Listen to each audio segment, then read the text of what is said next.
Hey guys, it's Josh Hayday and my partner in crime, Will Stanley. We are both A2 Media students at the Billericay School, sixth form, and for this year's course we chose to create a promotional package for a new album, this including a music video, digipack, as well as a promotional magazine advertisement for the new album. For this we decided to create a self-titled album for my colleague Will's band Cold in July and their single Guilty. Throughout the production of these promotional elements we have used a wide range of digital media technologies to achieve a product of which looks professional and fulfills our vision, and has helped us develop our knowledge of the influence the digital world has on media production from our previous AS project. However, saying this, we still maintain the use of Tumblr. As we mentioned last year, it enables easy updates on posts and its ability to timeline progress of productions. The purpose of research pre-production, it gives us the ability to find conventions of a variety of genre of music videos to help us either conform to it in our production or subvert it. Furthermore, it allows us to look into the theory behind music videos, deciding whether we want to apply these to our production to appeal to a certain audience. For example, we did not apply Laura Mulvey's male gaze theory to our video, as this is conventionally applied to the hip-hop genre, as we decided to be more conventional applying Sven E. Carlson's theory of performance and conceptual music video, ours being performance as well as the theories of Roland Barthes. Research began for our music video by looking at a variety of different music videos of different genres, with some focus on the genre we wanted to produce a music video on. However, looking at a variety from different time periods allowed us to look at conventions of the genre and to produce a product of some audience focus of who we wanted to approach with that product.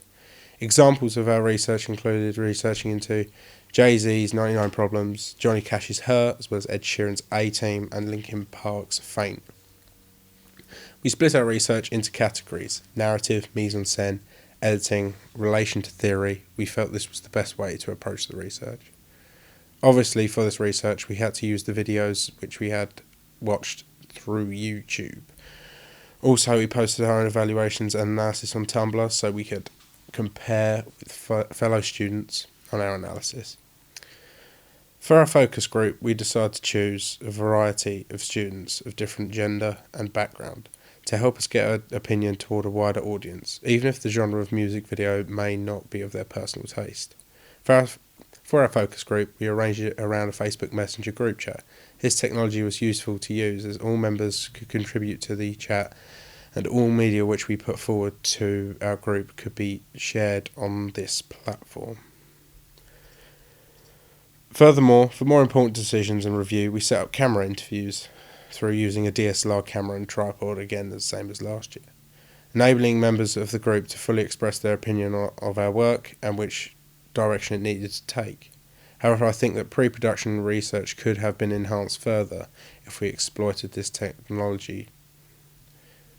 Unfortunately, we were unable to do so as due to our focus group consisting of full-time students this led to our wider use of social media technology, which we used to a much larger extent than last year, using it to contact certain members of the group and pose questions of which could be collectively answered. For our first ancillary task, we had to create a poster to advertise the digipack, our other ancillary task. In terms of finding designs, I looked at both album release posters as well as tour posters, as sometimes these are used in complement with an album release. I looked at designs from artists Led Zeppelin, Sam Smith and 4 Years Strong. In terms of analysis, we looked at the composition of the poster, the colours used, as well as the typography used, and what all of this conveys of the genre and what the target audience was to this album. To recall my analysis, I used Microsoft's Word software to annotate around the images and the different aspects on the poster, including its mise-en-scène, typography, as well as the target audience it suggests. This was then forwarded to my Tumblr blog, grouping my analysis together, enabling me to compare between the different genres. Again, we had to look at the conventions of the posters, and again, we had to conform to the genre of our music. This we felt would create synergy between all aspects of the promotional package. Furthermore, using technique risks such as direct mode of address from the artist upon the poster was not only conventional but made a connection between the audience and all of the band members. This creates some form of iconography in relating them to the audience. For our other ancillary task, it has to be complementary to the poster. Therefore, it must implement the same or similar design. First, using Word to annotate the different pages of the digipack, as with the posters, enabling direction to different elements. With the digipacks, I also used the analysis categories of mise-en-scène, typography, layout, and use of colour. From this, we found the albums and their posters maintained a significant element of synergy between them, using the same palette of colour, layout, font, and elements of the mise-en-scène. Therefore, we knew we had to create some form of synergy across different media in our task. In the music video, digipack and poster. Planning started with a list of equipment we were required to produce the music video. For example, we would have to use such technologies as a DSLR camera as well as a tripod, which we organised with the media department to borrow. However, for this project, we broadened further into technology using a laptop of low technical spec, which I already currently owned, to cast an image using a low-definition projector, which we further arranged to borrow from the IT technicians, to use as a backdrop. Further planning included booking the exclusive studio room which we required for filming. For this, we called the owner to make sure the room was free for our planned recording day. We also arranged a preview day in which I was able to use a tablet to design a layout within the studio room. This involved more planning in terms of borrowing and using technology.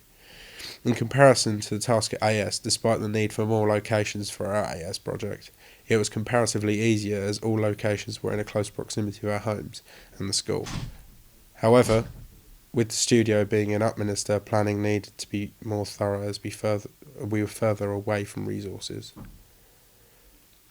For the ancillary task of photography, we decided to use imagery of fire, therefore much planning for which again I used my tablet to plan the area in my garden. We recorded the risks of the fire on Tumblr in a health and safety evaluation of the task. For these photographs, we once again planned to borrow DSLR cameras. Furthermore, the use of models in the photography required another element of planning in order to get them at the right place at the right time. For this, we utilised Facebook Messenger's group chat function, allowing us to all communicate with each other for organisation, something which we relied on throughout the project, from planning to focus groups as well as discussion between the class as well as my partner. For the filming of our music video, we decided to do a complete filming session in an attempt to complete it all in one sitting. For this, we used the studio in which the band had been practicing for the last year or so. For filming, however, we did use the stage studio as it was larger, which was necessary due to the establishing shot we wanted to originally use, a wide shot. Furthermore, this gave us the room to deploy the projector, which we wanted to use, showing the same images on the band background, as well as the images used in the editing, creating an element of the synchronicity of images throughout the music video. Throughout the filming, we used a multitude of different shots. However, the majority was close-up. For this, we used a handheld technique to not only establish the energy in which the performance contained, but also to involve the audience within the performance without breaking the fourth wall. For such filming, again, we needed a DSLR camera, once again due to its high quality as well as its portability, enabling us to capture handhelds effectively. For the construction of our digipack and our poster, DSLR cameras where we tend to again. One set of images was based mainly on close-ups over fire. We were able to capture these by using higher shutter speeds. Furthermore, we encountered the different depth in focus, something which we had not taken into our account. However, with technology knowledge of focus from last year, we were able to adjust this to foreground focus. The effect which we determined was more effective during the shoot. Furthermore, for our other set of images of the band, this was much simpler as they were mostly still in a balanced light environment. The same regards for focus as due to image composition, with all members being relatively in line. We focused solely on on the member, distorting the background a little. Therefore, the image wouldn't react badly to adjustments in post-production. We recorded the song first, and I imported it into the software so we had a basic idea of the length we needed for the film to go with it. In the editing of our main task, we used Final Cut Express. Our choice of software on the class is Max. This was the best decision we felt due to the technological knowledge we had gained from the software at AS Media. Once again, we posted our final product onto YouTube, enabling high definition and international broadcasting through the web, and its social media links, enabling us to post it onto our Tumblr blogs as well as Facebook. For both our ancillaries for production, we chose to use Photoshop on Apple Mac. Once again, we had used both these technologies before, so we continued using the software due to existing knowledge, which we were able to expand further upon.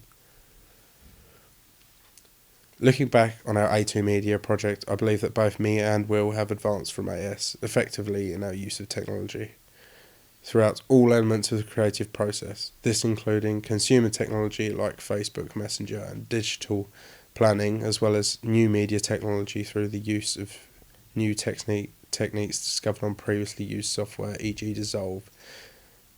Saying this, however, I believe that if we involved further use of technology, our project would be more effective at conveying a conventional product.